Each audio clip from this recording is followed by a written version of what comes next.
walk across the street. She reminds me to look both ways. He helps us get to school. She helps me cross the street. He keeps me away from the curb. My crossing guard reminds me to walk my bike across the street and not, pedal across the street.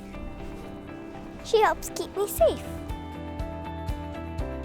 Hi, I'm Patty Leavenworth, Chief Engineer of the Massachusetts Department of Transportation.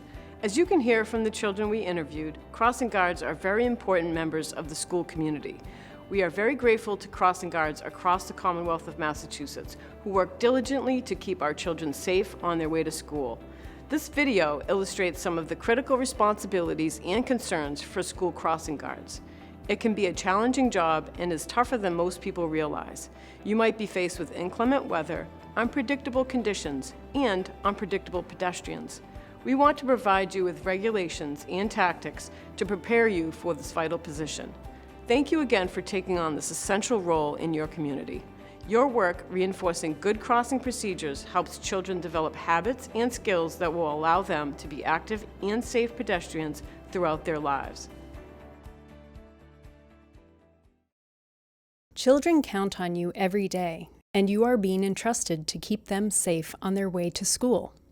Some important traits for a crossing guard are dependability, professionalism, ability to perform job tasks, clear and courteous communication skills, good judgment, and capability to recognize potentially dangerous traffic situations. Crossing guards help children of all ages and their parents navigate difficult crossings. Young children especially may not have the ability to make safe crossing decisions. They can be easily distracted or impulsive and may not be aware of impending dangers.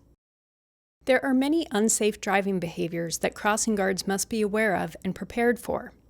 Drivers may not be paying attention to pedestrians and bicyclists. They may be distracted by their cell phone, music, or other passengers. They may not realize that they need to stop at a crosswalk or that they are blocking visibility for another driver. They may turn without looking first.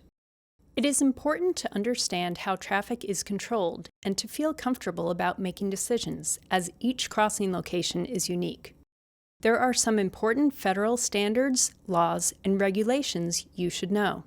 The Manual on Uniform Traffic Control Devices, known as the MUTCD, is issued by the Federal Highway Administration. It includes federal laws and standards for crossing guard responsibilities and equipment. Safety equipment improves your visibility to drivers and helps keep you and pedestrians safe. The MUTCD specifies the federal requirement that retroreflective safety vests and stop paddles are to be used by all crossing guards. An American National Standards Institute 2 or 3 retroreflective safety vest or jacket with a zipper is required, as it makes you more visible to children and to drivers. On cold or rainy days, it is essential to wear your safety vest on the outside of your clothing so that you remain visible. Vest must be fully zipped so drivers can see you from all directions. The stop paddle is the primary hand signaling device and is a critical piece of equipment. There are exact specifications for the stop paddle: an octagonal shape with a red background and a white border, the word stop on both sides in white uppercase letters at least 6 inches high, at least 18 inches in size, retroreflectorized or illuminated when used during hours of darkness. It is important that you have complete control of your stop paddle and a free hand as well. On rainy days, bring a rain jacket rather than an umbrella. Umbrellas may obscure the stop paddle or make it difficult to hold properly. Now, let's walk through some key steps to safely and effectively help children cross the street. First, when you arrive at your station, take stock of the area around the crossing location to make sure that you have good visibility of oncoming cars and that there are no hazards for pedestrians who will be crossing. Check your station for anything that could pose a danger to children or make it harder for drivers to see children. Look out for uneven or damaged sidewalks, potholes, overgrown bushes or trees, faded or missing signs or crosswalk markings, inoperable traffic signals, construction projects, illegally parked vehicles, or vehicles within 20 feet of crosswalks. This includes your car. If you drove to your crossing guard station, don't park your car at or near the crosswalk. Your vehicle could reduce drivers' visibility. Report any issues that you find to your supervisor.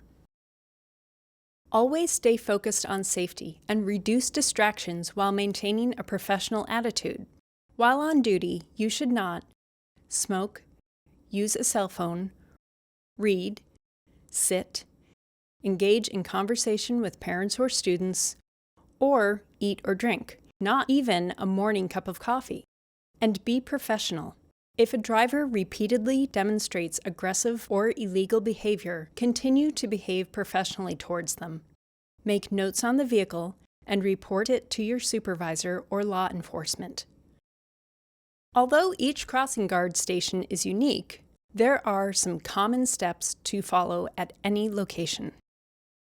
First, assemble children on the curb and ask cyclists to dismount from their bicycles. They should stand about 3 feet from the street. Use your knowledge, experience, and judgment to determine the appropriate time to cross the street. Instruct the children to wait on the curb and enter the crosswalk with your stop paddle raised while making eye contact with approaching drivers. Ensure that traffic in all lanes has stopped. Take your position, standing where you are best placed to communicate to drivers that they need to stop. Scan to make sure vehicles do not start to move through or turn into the crosswalk. Call to the children to start crossing while keeping the stop paddle raised. Maintain your position while the children cross through the intersection, continuing to scan for potential conflicts such as vehicles moving into the crosswalk, new children arriving, or children who have veered out of the crosswalk. After the children have crossed, return to the curb, keeping your stop paddle raised the entire time. Do not signal vehicles to move ahead.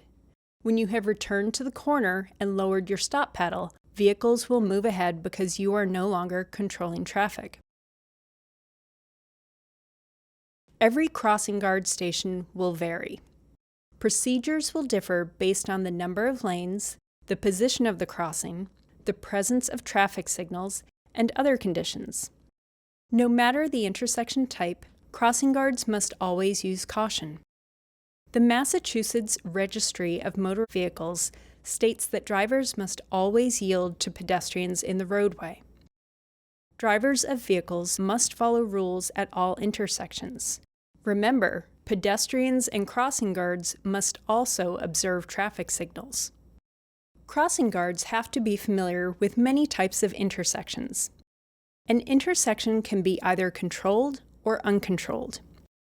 A controlled intersection includes a stop sign, a yield sign, or a traffic signal, while an uncontrolled intersection has none of these. At both controlled and uncontrolled intersections, legal crossings can be marked with painted crosswalks or unmarked. Students should be encouraged to cross at, and school crossing guards should be positioned at, controlled intersections with marked crosswalks when possible. Marked crosswalks indicate preferred locations for pedestrians to cross and provide a visual cue for motorists to yield right-of-way to pedestrians, even at uncontrolled intersections. However, sometimes controlled intersection crossings are not available or are not the most direct path for students, and uncontrolled mid-block crossings become necessary. At these locations, the presence of a marked crossing and crosswalk signs may help crossing guards facilitate a safe crossing. If you are at a mid-block crossing without traffic controls, always wait to find a gap in traffic that allows you to create a safe crossing. In a multiple lane intersection, there is more than one lane of traffic in each direction. In this type of intersection, you will need to take additional precautions. A multiple threat occurs when one vehicle stops at the crosswalk and reduces the visibility of the next driver. Do not assume that the second driver will stop. The driver's view of the crosswalk and any pedestrians in the roadway may be blocked. Sometimes 2 crossing guards are needed at multi-lane intersections to ensure the safest crossing environment. At signalized intersections, you will be using the traffic signal to determine when to cross the street. Wait for the red light and use caution for turning vehicles before entering the intersection. It's a good idea to familiarize yourself with the operations of the traffic signal and functionality of that intersection. Some signalized intersections also have pedestrian signals. When the pedestrian signal changes to a flashing red hand, pedestrians already in the crosswalk should continue crossing the street. Any pedestrians not already in the crosswalk should be instructed to wait on the corner until the next walk phase. Keep in mind that on roads with higher speed limits, cars are moving faster and require more time and distance to come to a complete stop. On rainy or foggy days, drivers may not see you and may not react as quickly. Drivers also may not be able to see you due to sun glare at dawn and dusk.